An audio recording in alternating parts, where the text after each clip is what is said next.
So, hi, welcome to the channel. I decided to start this really because it was a collection of little rants and rambles that I like to talk about, but generally then a little bit niche, and most people don't want to hear them all the time. Because I like to talk, and I like to talk quite a lot. So, in general, in terms of topics, obviously I'm quite interested in law history, that sort of thing. That's kind of my jam. But I've also got some other interests as well, media and otherwise, which I will try and talk about. If I could just stop saying boys, I wanted to say before we really got into the meat of this video, this is the first time I've done this. I don't really do, talking about my interests. I don't really do YouTube either. I've never done that before. So this is a bit of an experiment, really. So if it goes horribly wrong, I am sorry. And I will try and fix it, but I can make no promises. That being said, enjoy the video. So today I'm going to be talking about a topic that will be somewhat relevant later on, as these things often are, particularly to the canon law series, because that's something I'm interested in. Canon law is a system of law that's used within the Catholic Church. It doesn't work like a traditional system of law, but it is what modern law is based off of, because it inherited from Roman law, Holy Roman Empire law, which is continued today, what you see in the English, particularly the English for some reason, legal systems. But it is the oldest functioning legal system in the world. And it has been functioning continuously since God knows when. I can't remember off the top of my head.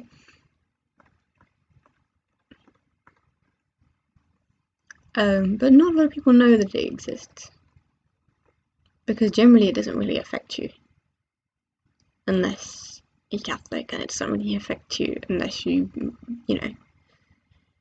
make a mess of things. One of the important concepts you need to sort of understand to be able to understand canon law itself is the idea of authority. And you're like, that's not a big word. I know what that means, I'm not stupid. Unfortunately, as these things often do, it's got a different meaning in canon law. So within the church, we have what we call, in a little church, the magisterium of the church, which is the authority of the church to be able to give these teachings. And that comes from, Peter and his keys. I can't really draw people on such a picture of Peter and his keys, because Jesus gave the keys to Peter.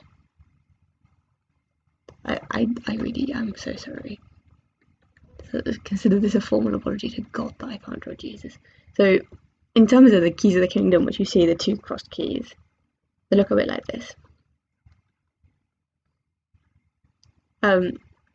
Those are the literal keys, because there's an element of metaphor, but they are the literal keys to the magisterium, which is the authority of the church to teach on these things. It's a big deal, basically. So the magisterium gives the church the power to make what's called dogma, which is a belief that you can't argue with. So it's a set belief that you have to hold.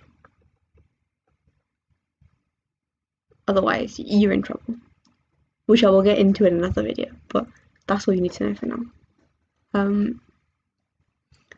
Magisterium also gives the power to make infallible teachings. So dogma itself is infallible. It just means it's not wrong. Obviously we've got the Pope. Again, this is like an actual apology. We've got the Pope. we have what's called papal infallibility. So there's like a chair that the Pope sits in, and if the Pope sits in the chair, then what he says is infallible. You can't argue with it. Legally, you can't argue with it under canon law, otherwise it's an issue. But the whole idea is that even if he's not sitting in this little Pope chair, which I would attempt to draw. That's a really bad drawing. But if he's not sitting in the little chair, you still should attempt to take his teachings to heart, because it just makes sense. Interestingly, in cathedrals also have the little chair for their bishops. So because the Pope is the Bishop of Rome, and he is sitting on Rome's cathedral's little chair, he sits there. That is called speaking ex cathedra. So something has to be spoken ex cathedra for it to be infallible, or under the umbrella of papal infallibility. But if it's not, you still have to take it to heart, because it's just fair play. The whole idea is that there are certain beliefs that you are not supposed to argue with. You're not supposed to say, look, I don't believe this. There are some that you can, there are some that are not set, but there are some that are. For example, the Immaculate Conception is a dogma. In fact, a relatively recently declared one. Well, recently in church history. Not recently in, not yesterday. The fact that Mary was born without original sin, that was declared a dogma in the church. But if you don't adhere to a dogma, you are what's called a schismatic. I have spelled that entirely wrong. So if you say, no, I don't believe this dogma, you are in schism, you are not part of the overall church.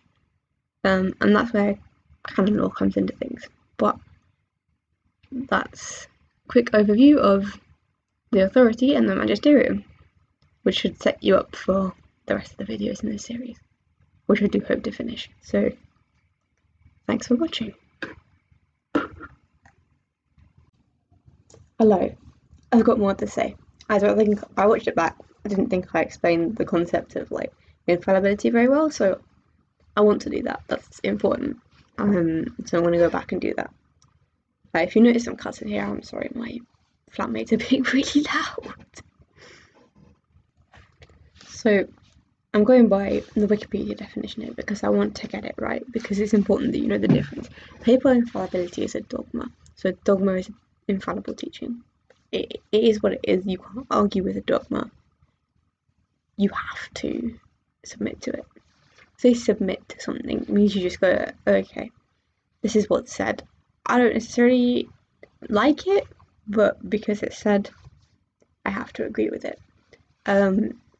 So papal infallibility is a dogma of the Catholic Church which states that in virtue of the promise of Jesus to Peter, it's the bloke with the keys. You see them on the flag of the Vatican.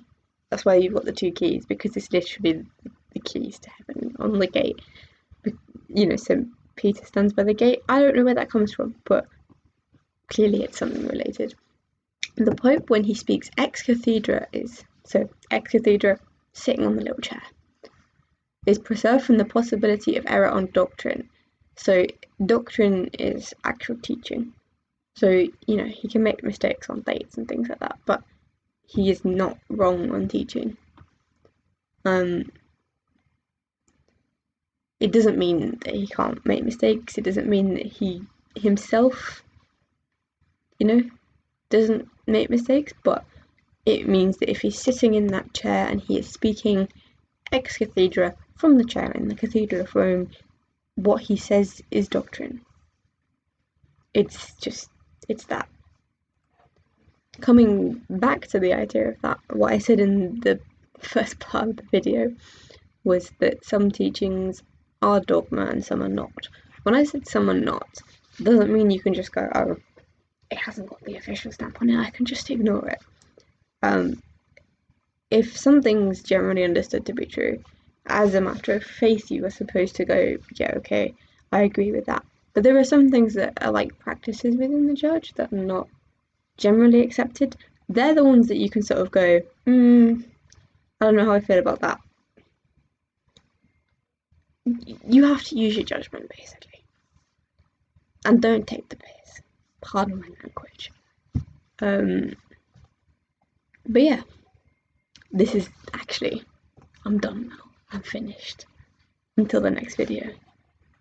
But thanks for putting up with that. And see you next time.